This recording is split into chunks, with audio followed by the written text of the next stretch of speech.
He said, yes, what you want to, Vasishtha, Rama was in extreme condition and saw the unreal nature of the world. He's not an ordinary student like us. And he was overpowered with this thought that it has no meaning. Being in this world, everything is changing, everything is momentary. What's the use of being in this world? Such dispassion, and sometimes dispassion takes to depression. So he was not enjoying life anymore. Seeing this condition, his father, Dasharatha, then requested their guest or state priest, Vasishtha, Guru, to advise Rama so that his mind comes down and he finds some meaning in this existence. And this is also very important. It is for us also. What is the meaning if it is so unreal? But for us, we say, but we don't understand it is unreal. That's why we can survive. But for Rama, he understood in very foundational way that everything is changing. What shall I do loving all these things? Has it any meaning? Then I will be a king. What is the meaning of becoming a king? Who is the subjects I am to rule? Who am the king? Am I this? What is this changing personality I am imposing on me? It is not me. Like that, he was so much firm in his understanding of the unreality, totally disgusted with this world, no intention to do anything. Then came this wonderful teacher, Vasishtha. First of all, he said, yes, this world is unreal, unreal, unreal. But this unreal is what? What is the unreal part? And what is the real part? Is there any real? So the unreal part is that where we are attached. We are attached to the beauty. We are attached to the external form, external quality, good, bad. We are very much attached to the things which are momentary. But is there any substance behind that? We are missing that we actually were attached to the foundational thing which is behind. That we call the Atman. That is called the substratum of our very existence. Actually, we love that. We are attached to that. Because of that attachment, suppose you love somebody and the person comes in a costume. And if you love the person, you love the costume also. But bewildered by the costume, if you get attached to the costume only, and you wouldn't think that you are loving the costume, this costume only. This is the costume. But who is inside wearing this costume? If you that love that, then he is everywhere. So what you are going to renounce? There is no question of renouncing. There is no question of acceptance. There is no question of rejection. Everything is pulsated, permeated with that cosmic consciousness, cosmic blessedness. So this is the point to understand. So step by step, say the Guru is taking this Rama to that ultimate conclusion that this world is unreal. World is unreal in the way you look at. You look at the name and form. I look at you as a man or woman. There is my end. I don't see divine here in the costume of a man or a woman. If you think that it is a costume, and then if you love the person who is inside, the costume is also beautiful. You will praise the costume also. If you love the sun, you love the sun. But the sun becomes clouded, and to the patches of that cloud, when the sun beam comes, you like that much better than that of the sun itself. Is it not? As per beauty concern. So then you don't have to reject anyone. What is this cloud? Cloud is made by the sun. And cloud covers the sun. So what are you going to reject? You cannot reject anything. You cannot accept anything. It is that is that. That is that absolute truth which is beyond time, space and causation, which is beyond all duality, all restrictions and divisions. No? So that is the conclusion we are heading to. Now, the third chapter started with this idea. Now, why this world becomes so much attracted to us, or we are attracted to this world because our mind. And our mind is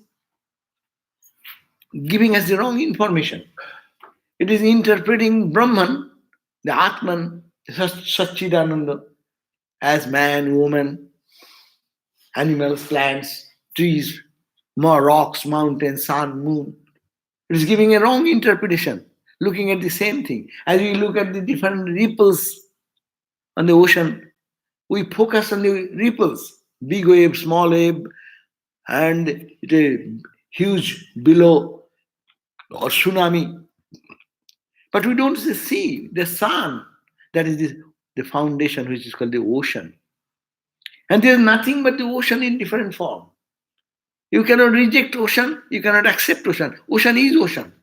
Whether it is in the ripple form, whether it is a tsunami form, whether it is no form, matters little. You have seen nothing but ocean.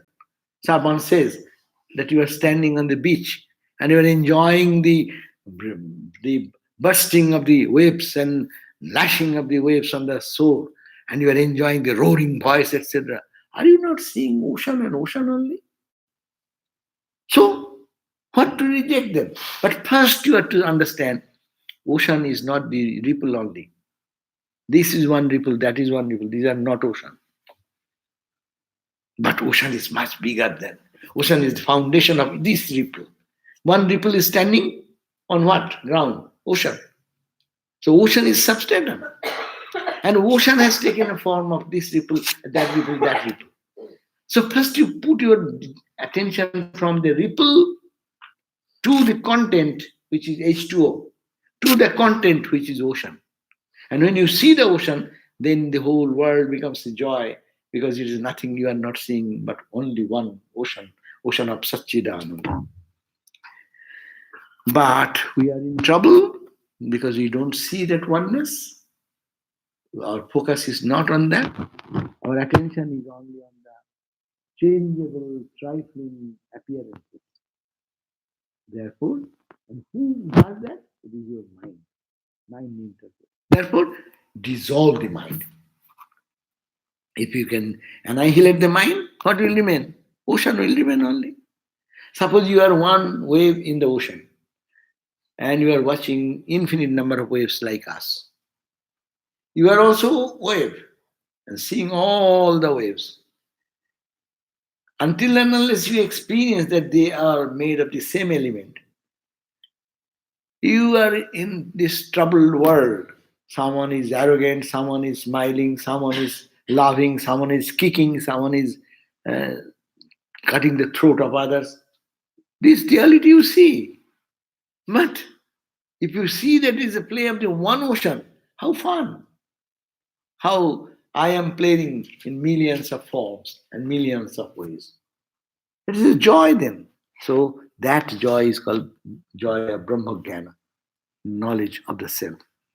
So we have read the first number 1, 2, and I will be reading the 3. But what we read, Vasishtha said that the consciousness on page 153 bottom, Vasishtha said that consciousness, chit, itself is the untainted. Consciousness never get polluted. Again, the consciousness itself takes the shape of its own mind, and this self capital, out of its own volition, only imagines objects according to its own wish and then runs after it. But there is nothing but this whole universe is all Satchidananda.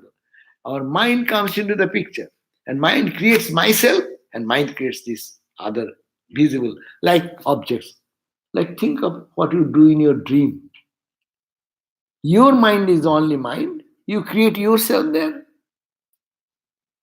and you also create the entire dream world. Who creates that? You. So then you get entangled. Oh, this tiger is attacking me. Oh, ho, there is I am hungry. I'll have to eat somewhere. Where shall I get food? Huh? There's a long, dreary road when my travel will stop. I don't find any McDonald's on my journey. In dream also you see that. Huh? So this is all, but who is creating all this? See, it is very easy when you go to a dream condition. You can easily understand that your mind is responsible for all this, creating you in the dream, as also the entire world that is also created by you. Nothing but your mind. So look at that. If this is the condition of us, that mind is creating the whole universe, no? Similarly, here says it is own mind. Huh? The consciousness itself is untainted. In consciousness, nothing can happen. It is like the space. Space cannot be polluted. We say, oh, LA in the morning. Of course, that LA is no more. In the morning, it is fog. It is so much of pollution, no? In the sky. Is there any time in the sky gets polluted? No. It appears to be. Sky is always sky, free. Pollution comes, pollution goes, but sky is unaffected. Similarly, consciousness is the same. Our mind takes the shape of its own mind, and this self, out of own volition, only imagines objects with the help of mind. And mind is called Maya. Your mind interprets this entire world as good, bad, etc. So, responsibility is on mind. And then, second verse we read, therefore, the power that creates the division of the world arises verily from the omnipotent, omnipresent, all powerful, undivided, supreme Ishvara, just as waves arise in the water. So I have given the example. Is only waves are arising in the surface of the ocean. It is only ocean on different forms. Ocean, calm ocean, or rippled ocean. It does not make any difference. It is the same ocean. So, but who is creating? Your mind. Catch the culprit. Who is creating this? There is a statement among the monastics in Uttarkasi, they say, Chah chamari chuhari, tu नीचन की नीच, मैं तो ब्रह्म हूं, जब तू नहीं तो बीच. It's saying that, oh my mind, you are the chamari chuhari, you are the low caste, you are worst of the worst. You are the culprit of all my suffering. Because मैं तो ब्रह्म हूं, I was Brahman, I am Brahman. जब तू नहीं तो बीच. Because you, the culprit, idiot, you came in front of me and are creating all this delusion. See how, in a very simple language, colloquial Hindi, they express this idea that I am Brahman, always. The mind came into the picture, and mind is called Maya. So, मैं तो ब्रह्म हूं. I was Brahman, I am Brahman, I will be Brahman. But to this mind or this Maya, who is interpreting this Brahman as this world, horrible world, a joyful world, what a blessed world, what a bad day today. Who is saying? All your mind saying. Your mind is cheerful, the whole world is beautiful. Huh? If you are very happy that day, everything is good. And your mood is gone. Even the best thing comes. Horrible. You get frustrated, you get angry, you get dejected. So who is creating all these things? Your mind. Therefore, take care of the mind. Can you dissolve the mind? Then problem is gone perfectly. Mind, so how to dissolve? Mind means Ramakrishna's example. This mind is showing me the world. No? But this mind, when purified, stage by stage, by meditation, by prayer, by cleaning the mind, cleaning the mind, cleaning the mind. No. When the mind gets cleaned, then what will happen? You are not to do anything. Mind will reflect the truth as it is without any distortion. So clean the mind. And when perfect cleaning will come, That is your real nature. Ramakrishna said, Shuddha Mon, pure mind, is equal to pure intelligence, and that is equal to pure Atman, the pure self capital. That means as much as your mind is clear, you are that much close to your divine self. Hmm? So this is the practice. Now, third verse we start today. The mental resolution is the root of bondage. The means to renounce it is now described here. So, what is that main thing? Mind. Mind always resolves. Oh, I will get it. See, one thing, look at our life.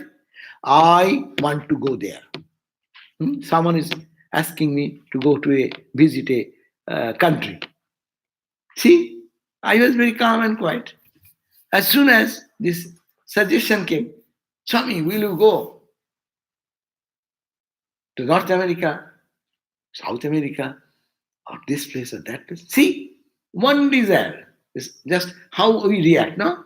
Immediately mind then brings out, oh, resolution is coming. Oh, then I can plan this way, I can go this way, I can work in this way. See, and now planning stage, and planning will go on and on into action, and action into purchasing ticket into this and that, and the entire thing comes up. So where it is a rooter coming in your mind, the resolution does not happen in the hand and the finger, or in the ear, or in the forehead, or in the foot, on the leg. No, resolution, all resolutions you do in your mind. Okay? When a mind is here, of course, just always remember when I say mind, I'm talking from Indian philosophical standpoint. Don't bring the mind here. That's called the head. That's the intellect. But we are talking about mind here always. So the mind is the cause which is creating this, all this, if little, that's why Holy Mother said, নির্বাসনা হও তো এক্ষুনি হয়. You become free from any desire, then you are liberated now at this point. Little desire, that also takes time to fulfill, and it pushes us to action. Little desire, I mean good desire even. It needs action, it immediately puts us into action. And that happens in the world of duality. Therefore, if you can become nirvashana, no desire, then you are free. So here it says that ata sankalpa siddheyam, ata sankalpa siddheyam, sankalpenaiva shamyati, sankalpenaiva shamyati, yenaiva yayate tena, yenaiva yayate tena, banhi jwaleva vayuna, banhi jwaleva vayuna. Ataha, now the question is that how I will then keep my mind free from all desires and expectations and planning, resolution. I will do this, I will do that. If I get it, then I will do that. If I get that, I will do that. I will do that. Our whole life is nothing but this. I got it, I'll get it tomorrow. It did not, I will get it that way. See, look at our life, there is nothing but this jumping from one desire to another desire, nothing else. And when you desire one thought, boom, all your actions, all your expressions, all your will follow you. So therefore, it's a very great analysis. Sankalpa siddheyam, sankalpene sammati. We have desire. How will subside? How will you be able to subside that desire? By desiring something higher. Counter desire. Counter desire. I want this world. I want God. I am attached to the name and form. I will be attached to the divine in me. Birthless, deathless, that eternal substance. I am Atman. I am pure. I am stainless. I'll be attached to that. I'm attached in this side, I'll be attached to that. So the sankalpa, the same sankalpa is not bad. Your desires are not bad. But that desire which takes us into the world of duality, if that is given a turn in this way, then that desire will be leading us to the freedom. And Thakur's example, Ramakrishna's example, if one thorn pricks at your feet, what you do? You bring another thorn and then pull it out. And then what you do? Both of them you throw out. So sankalpa, by sankalpa, why I am here? Vedanta says, because in the Buddha, what did he say? The life is full of suffering and pain. Well, why suffering? Well, because you are born. Suffering, suppose our problem. If something, why are you in suffering? My suffering, why is you suffering? Because you are born. And why did I born? Oh, because you have a desire. So where the desire come from? Desire is a propelling force of my past actions. Why do that action? Action is expectation in your mind. Action comes later on. Expectation like that. It is 12 points is there. The cycle of Alato. No? It is called the Pratitya Samutpat Tattva. I forget the English translation. What will be that? Pratitya Samutpat Tattva. Buddha's major foundational thought. That all suffering coming because you desired. Why I desire? Because I feel that I am imperfect, so I'll get something by that. And you do that, then you again not satisfied, you try to get another thing. Then you get another thing. That insatiated desire goes on and pushes us from one life to another life to another life to another life. So how it will be dissolved? Don't do sankalpa. You don't need anything. You are self-supported. You are infinite. You don't need any prop to make your support. We always support ourselves. By what? By material knowledge, but material wealth, by going to some people who can help me. But you don't need any prop. You are infinite everywhere. You don't need any support. So that sankalpa, that's also desire. Desire to think I don't need anything. I don't care for anything. Buddha decided that. When he decided that he gave up the kingdom. I don't need any support. But I am to know the truth, nirvana. And nirvana is me, mine. It is my thing. No one can give. I can have it. That's why he went to different teachers and didn't find any proper response. That's why he started himself finding the truth. That's the path of his eightfold path. So, therefore, an object is destroyed only by the same ingredients from which it is originated, just as a fire, which is formed out of air, is again extinguished by the wind alone, or lack of wind. No? Therefore, the continuity of this universe, which is created by worldly resolution, is destroyed only by resolution regarding Brahman. Very simple formula. I desire this way, I'll desire this way. I desire, আমি বহু বাসনারে প্রাণপণে চাই. Rabindranath Tagore says, I crave for infinite number of desires to fulfill my expectation things. Oh Lord, you are so gracious. You have showed your kindness by not granting them all. Otherwise, it would have been mess. The already we got, that is a mess. If whatever I expected, that was fulfilled, what will be the wretched condition? Kripa kore nath, bachale nath. What a grace, O Lord, you saved me, not granting my desires.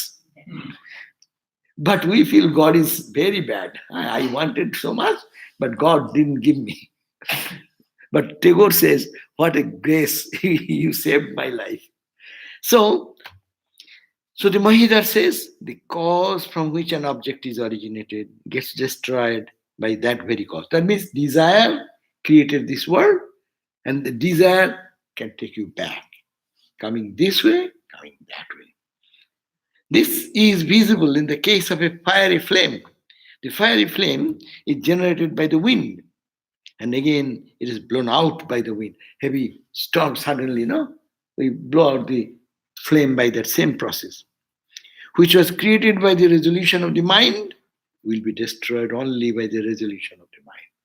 My mind resolved or decided, say we can resolve, I will realize God in this life. It's not a good resolution. Huh?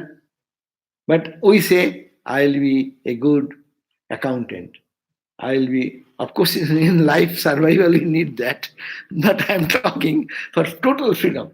But similarly, it is for my profession, I need to survive. Okay, that's okay. But that is not my life and life's goal. It is for my survival or my having some roof over my head. I need all these things. But that should not be my ultimate achievement or expectation in that way. So decide that way. No, anything. See that Emperor Alexander story and the holy man. Holy man was asked to come to the palace, no, of the Alexander, requesting him, sir, please come to my. And he said, what nonsense? Get out of my way. He's a fakir. He has no money, no wealth, no cloth even in the body, smearing the body with ashes, was lying in a rock, had the strength to say, get out of my way. I don't need you. I'm happy here. I'm having a sunbath. Get out. Your sunbath is greater than an offer from the emperor. So this is the prowess, the strength which generates in a person who has the power to say that I don't resolve anything. I don't care for anything. And it is valued. Nochiketa said to Yama, when Yama was giving him some allurements, see, you are asking, you are a young child only. Why are you asking such big and noble questions? What is after death? Shall I be there or not be there? Why are you thinking of all these things? Forget all these things. I will give you kingdom. I will give you life. 100 years, more than 100 years. Okay, if that is insufficient, I will give you the boon that you will die only when you want to die. I will make you a king of the heaven. I will make you this, that. And the boy said this question. I don't care. He said, Oh Lord of Yama, your singing, your dancing, your wealth, your prosperity, let it be yours. Tabo evo baha, tabo nritya gite. You are alluring me with the dancing in the heaven, with the all this fun and pleasure. Let it be. You enjoy all those things. Sir, please don't delude me. I want this knowledge. See, he has the power to say. And as a result, what happened? Nachiketa realized the knowledge of the Brahman from the same Guru. It is Guru testing. Most of the people will fall there if some allurement comes. That's called the last temptation. So for every spiritual seeker, at the point before he's having his ultimate experience, this will come. But if one can desire free, I don't care, have the boldness to say I don't care, really, then you are gone. You got it. Sop chorke, sop pawe. There is a word, sop chorke. If you can renounce everything, then you attain everything. Sab chorke, sab pawe. So Mahidhar continues that therefore the succession of the world, succession of the world, which was created by the resolution of the mind, will be destroyed only by the resolution of the mind. This universe, succession or sustenance. I'll have to check what is any mistake. Generated out of the mental resolutions about the objects like wealth and so forth, will be destroyed by the very resolution regarding Brahma. This is the inner meaning. So, this some note says that these bad tendencies are to be replaced solely by good resolutions. From inauspicious desires, there arises inauspicious resolutions, and lust is generated out of that. Verily, the last drowns one unto the worldly suffering. And then it says, further explanation, that this desire has two types. Vasana dividha prokta, shuddha cha malina tatha. This vasana, desire, all desires are not bad. Desire to become a monk is a bad desire. Desire to do good to others is a bad desire. No.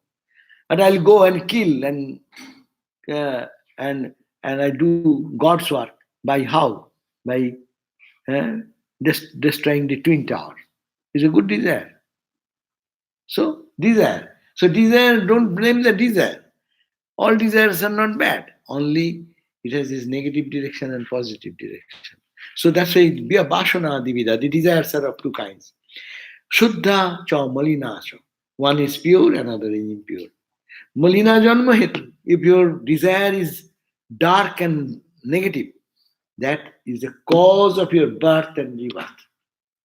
Shuddha, and when it becomes Shuddha, and when the cause of rebirth, the pure ones, they are the cause of liberation.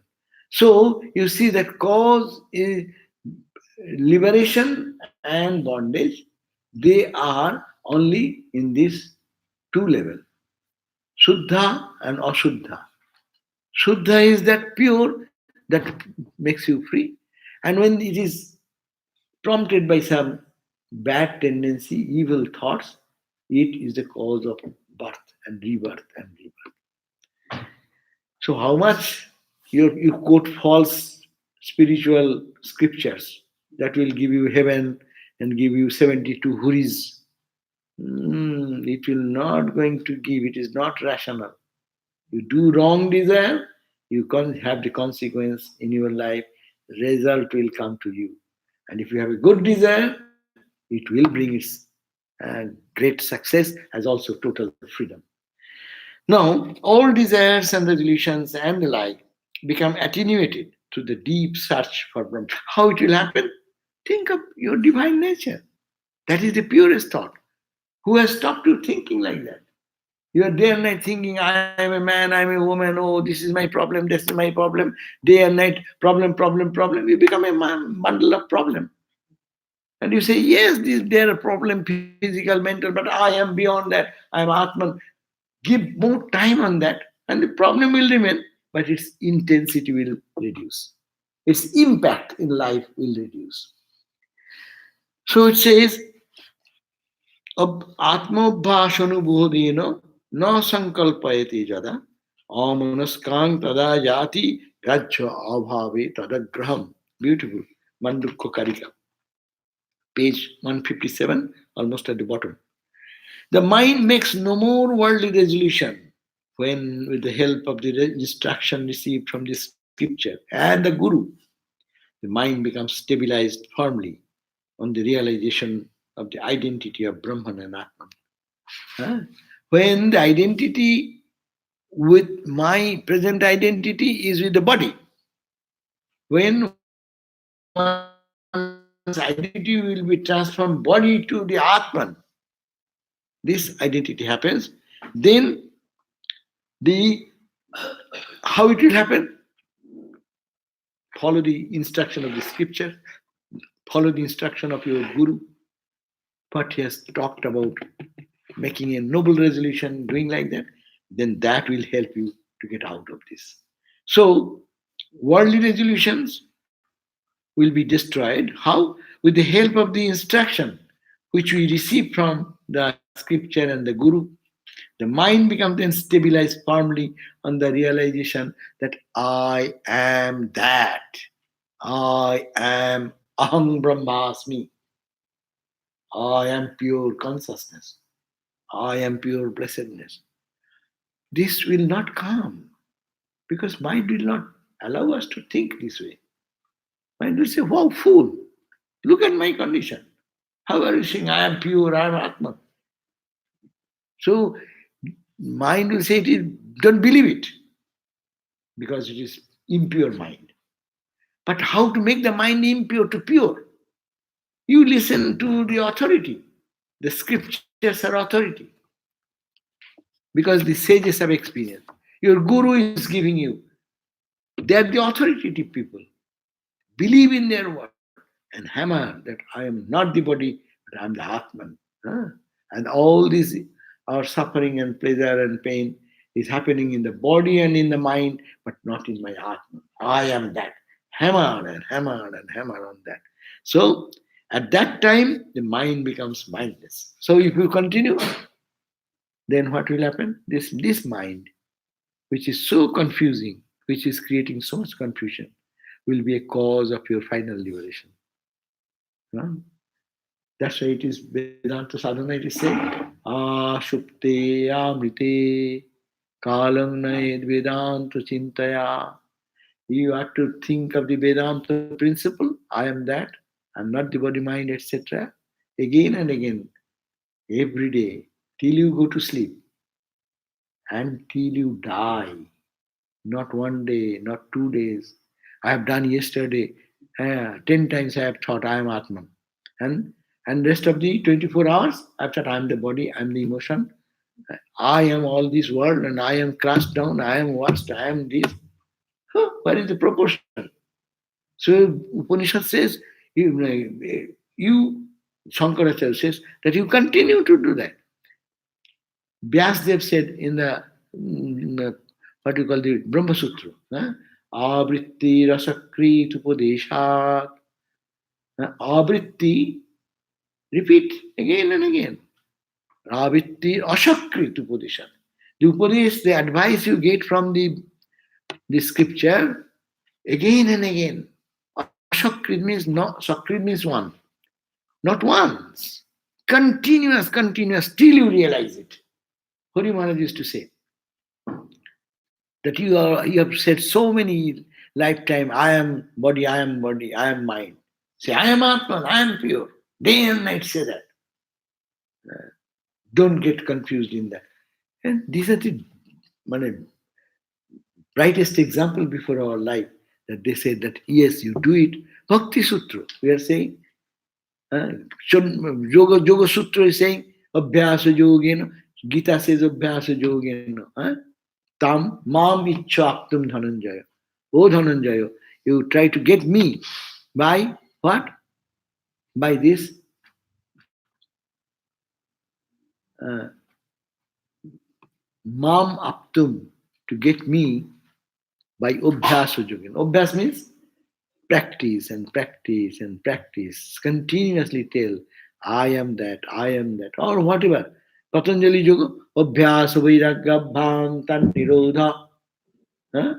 This mind, all the ripples of the mind, it will stop its vagaries when? By obhyasa. Practice, practice, practice. Today we read Smarana, memory. Keep your memory of God, one thought of God. Memory, next memory, again for God. Third thought of God. Fourth thought of God. What happens? Then it will be only one day, it will be nothing but God. And what is in mind? I see that world. We create our own world. So this mind has created this world because of wrong thinking. Give him the positive thinking, that this abhyasa. So due to the lack of objects to hold on to, the mind becomes non-receptive, meaning it becomes free from the imaginations of acceptance of the world, the objects. The mind cannot exist without support. Therefore, in order to renounce worldly resolutions, it is one's duty to keep the mind engaged in reflection upon Brahman. So, that is the advice of Vasishthadev, huh? That keep the mind always engaged in, not to the body mind identity. Yes, we will have to live in that, accept that part. But we have made that as our life's goal, or that is our life. And I am Atman, though we are hearing, but it seems that okay, it's a good sounding word, good word, but is it true? No, no, no, no. I am the body. See how many times we are hearing this from the scriptures. But really, anytime do we feel it's a faith? Oh, it is true. It may say, it may be good, but I am this. So always it brings us down. So no, for Vedanta, say, that's why, analyze and understand, and then fall in love with that, and feel attraction for that. Be mad with that. Ramakrishna said, people cry, jar full of tears, huh, for worldly loss or gain. But this great loss, we are not careful about that. No one cries for God. Meaning, that is no loss for us. Our loss is any material loss. Oh my God, you do not know how can I survive? Are you are survive? You are giving up your eternal home where you are free, where you are infinite, you are nothing but joy, nothing but blessedness. That you forgot. You don't mourn for that. You don't feel anything that you are missing, you are lacking anything. And you will, any $10 goes away, then you, my God, what has happened today? No? That means change your values and understand that and be up to it. Live in the life at the same time. That is the way. All the Janaka and others, they are kings. They rule the country and they practice this Vedanta and they found the way out. So it is possible. Yes. I just think there's no coincidences, right? And we learned this exactly in your 430 class, but from the Bhakti perspective. And now here it is, the same message from a Jnana perspective. It has to be a very strong Vedanta spiritual principle. And I can see it from a karma yoga perspective too, in that if we keep working for God and keep God in our mind when we're working to however we do it, that's what we need to do. True. Say, what is the Karma Yoga theory? Only do. Don't expect. Whatever. So you're detaching. But we don't do work that way. I want to have this. Okay, I want. If it comes, okay, after my effort. If it does not come, I cry. But we should be free. I tried my best. It has happened. I accept it. It has not come. I accept it. Be free. So that is the same freedom we are talking about. Spirituality is freedom. So you speak in any language. So that's why Vedanta is, as I say, it is a unique thing because it allows you to look from any perspective, any part of the yoga. That's why Swamiji said, by one or all of these, you take one path of yoga or all the four yogas and combine together. Purpose, be free. Last one, remember. Swami Vivekananda's concept is so clear about religion.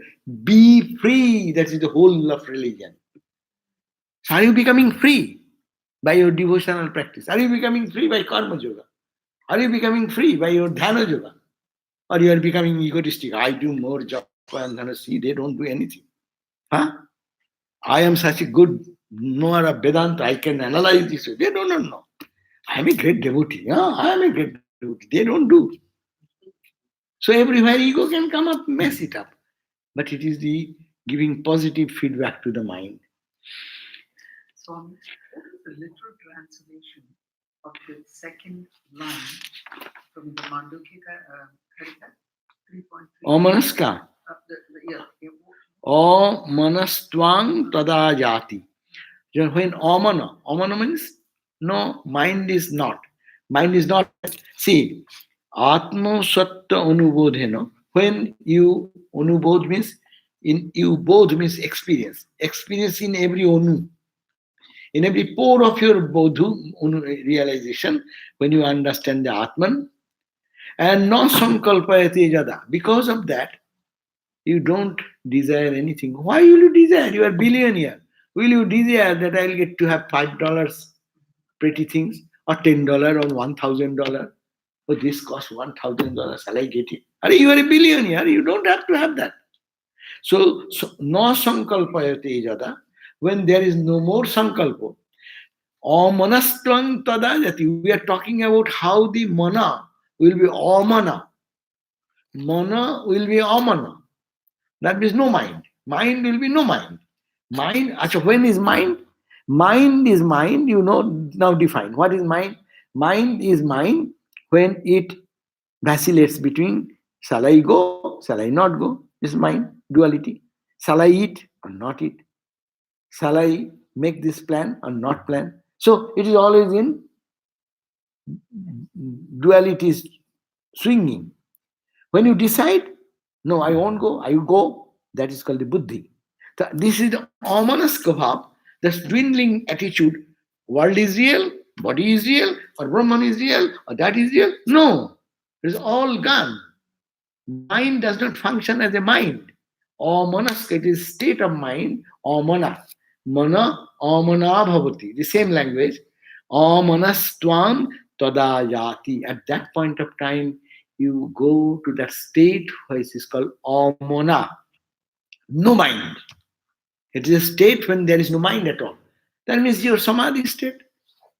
And when your mind do not function the way it is functioning now, it is that beyond. Huh? Tadajati. Why? Grajya abhave tadagraham. There is no object. There cannot be any subject. We are talking subject, object, witness, consciousness. This is that we start our spiritual journey. I know. This is the object. I am the subject. This is the object. I am the subject. My mind is the subject. My mind is the object. I am the intellect. I am the object. I subject. Object, subject, object, subject.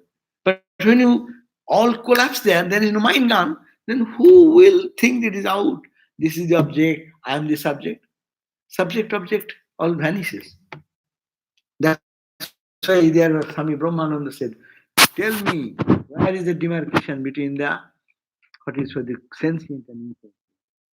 Where the material in matter ends, and where consciousness starts. Tell me, where is that demarcation line? That means it is all consciousness that will come. So Tadagraham means Tadakas, huh? What? the last word, Tadagraham means no subject. Omanastang tadaja, tadayati. Then it will go, attain, or then it reaches that state. So Grajyabhave is no object. No grudge. Grudge means I'll grab. What shall I grab? There is no such thing. Object. That means there is nothing to grab. Okay, so Tadagraham means Tada agraham. Tat agraham. Tadagraham. There is no graham. There is nothing to object. This cup is there, I can catch it. Right. So this Tadagraham. That means there is no subject object. There's no subject. There is no subject. Nah, there is no object. There is no. That's as because there is no object. There is no subject also. I am doing. I remain because there is no object.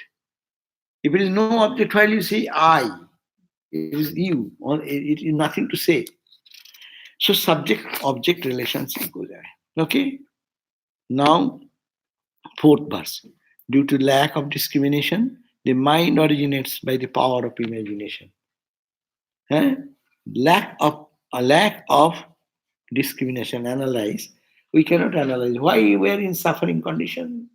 Because we do not know how to analyze properly and discern the things properly.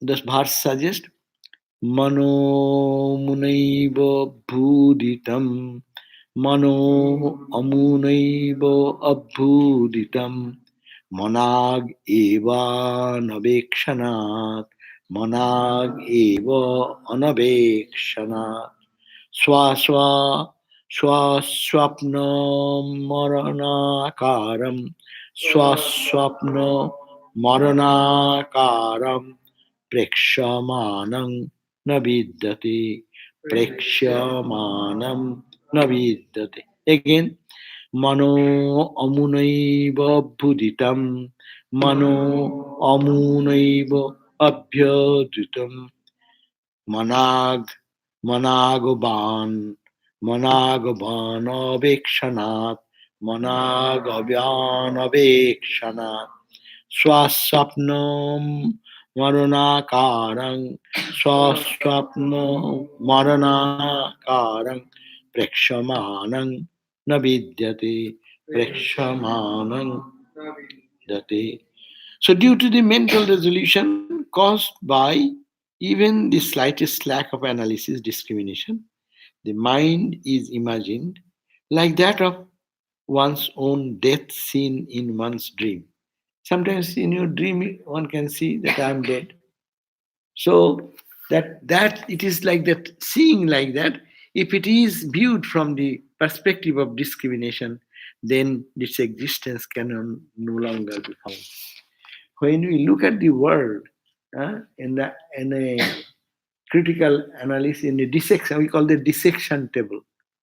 If you put this world in a dissection table, where the knife, it is the intellect is your knife, you can see everything in anything you love, anything you think it is worth existing. You can do that. You will find there is no such thing permanent. The thing you are talking about, that by the time you touch it, it has changed. By the time you have just seen, with the next second it has changed. So it is, we will not be able to find the eternal anything which we are engrossed into now. Wherever our mind is moving, it is all in the eye of analysis. If really proper analytical process is followed as given by our scriptures. Viveka, that Viveka. Viveka is the analysis of right and wrong. So if right Viveka is done, nothing in the world can be of any reality. It only appears, it only gives a false perception of reality. There's nothing permanent. So that's why I say due to the but it is happening due to the mental resolution. How it is caused? Caused by even the slightest lack of discrimination. If we lack our discrimination a little bit, the world appears. But if you really analyze the world to the scientific language, to the modern days language, from the psychological analytical standpoint, material materialistic view, if you look at the world even in materialist matter wise, it is, if you do that, then this mental resolutions, the mind imagined, that will not remain anymore. That's why it is imagined. It is like one is seeing the death of one's. It is imagined death. Some people say in comatic state, they describe sometimes. Some people told me that when he was in comatic state, he felt that he saw his own body. And doctors are doing something there, and nurses are running here and there, and he is observing his own body. Yeah. So he is observing his own body. So the mind is imagined like one is mind. You see your mind, we are seeing your mind, but that is like in a delusion you are seeing. That means same mind splits into two, creates the subject object. If it is viewed from the perspective of analysis or discrimination, then its existence can no longer be found. So Mahidhar, commentator, says the mind is created by this resolution only, that we have already discussed. Now, that has popped up due to even a little lack of discrimination. A cloud, little cloud, a patch of cloud can cover the full sun. Is it not? Small patch of cloud covers the sun. How much is the dimension of the sun? How much is the space? But you see, it covers the our whole LA, maybe whole day it is under cloud. So similarly, even a lack of little discrimination, this ignorance will come. Just as the reality of one's own dream is false during the awakened state, so the existence of the mind is seen through the eyes of discernment. If you have an analytical mind, you will see that this world appears falsely. You say a world, but it is nothing but you. the Atman. We experience the mind and the different matters related to it during the waking and dream states, but at the time of deep sleep, the mind is dissolved, and along with it, waking and dream worlds with their experiences of enjoyment, suffering, and so forth are also totally destroyed. However, I remains in all these three states, which are changing continuously. That is verily the truth which exists unhindered for eternity in all the states and at all times. This statement that is verily the truth. The second, Trilokavadhitavad Satyatam. Trikala Badhyatam Satyatam. That is verily the truth which remains unobstructed in all the three periods of time. Three kala means present, past, and future. Abadhita means uninterrupted. The Satchidananda self remains the same in the past, as is in the present, as in the, will be in the future, which is subject to change and transformation. That which remains for some time and is not there at the other times, that is subject to change and transformation, and which is an object of perception, can never ever be the truth. In this way, it can be observed that the mind is not real, it is practically not there. Actually, mind is. Amazing. eh? That's amazing. eh, These are to be contemplated. These are the thought, serious thinking, analytically, again and again, again and again, talking. That's the beauty that it can release us from all our misconceptions. That we have to day and night seriously think. It will not do any harm because it will give a clarity of our life, and we can boldly live in the world. We cry and weep, and we think that there is no hope. But if one can follow this principle of analysis, that this play of life is only very superficial. We'll have to go through it, but it has become so much load on our head that as if it is impossible to overcome them. Sometimes it's physical pain, mental pain, emotional pain, this, that. Every day we are burdened so much. But these are the great books which guides us to get out of this trouble. Only every now and then to say, who am I? What is this universe? What is the truth? What is the untruth? Why I am suffering so much? Don't blame me. He, she, there's this, that. Yes, that is there. But for the ignorant person, be wise. Then you see, it is me. I can withdraw. All problem comes because I don't withdraw. I get involved into it, and I think I'll have to be involved. Not necessarily. Even we get involved into things where there is no reason of my involvement. But this is our weak point. That's called the mind, and that's the Maya, and that's that is a play going on. And there, Mahamaya is smiling with us. Well, wow, wow, wow, good, good. So how Maya is the lovingly you say the same Maya, which is deluding force. That we have to say that it is. That is to say that in a loving term, you dualistic way, you say, "Oh Ma, please open the door." And Vedanta says, "It is not there. I am the Atman." Same approach. One is a Biro Bhav, another is humble Bhav. Bhakta Bhav, Gyani Bhav. Om Shanti Shanti Shanti Hari Om Tat Sat Sri Ram Krishna Panam Astu. So we'll be meeting you again the second next Tuesday, is it not? Tuesday. Next Oh. Tuesday again. Tomorrow we get the gospel. Tomorrow gospel, yeah. But next time we'll read again. We ended today on the verse number 3 dot no sorry 3 dot no where is my point? We are on page 159, fourth chapter, fifth verse. We'll read next day. We have finished 4.4. Dissolution of the. Huh? Now I want to see what happens. If the mind isn't real, By why the heck are we making ourselves be in bondage?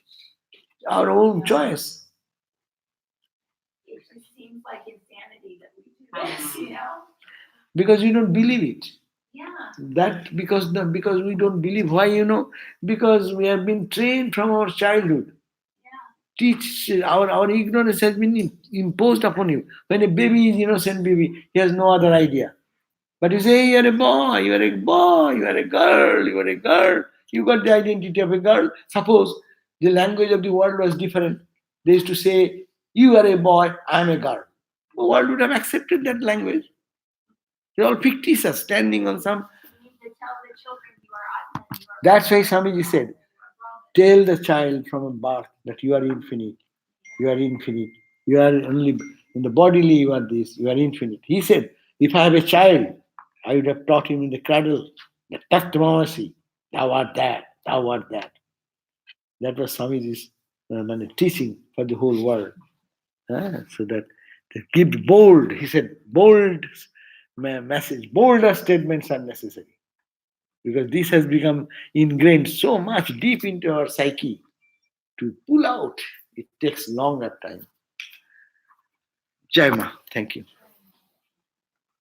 Left us with a cliffhanger. Yes, that's true. What? It's a cliffhanger.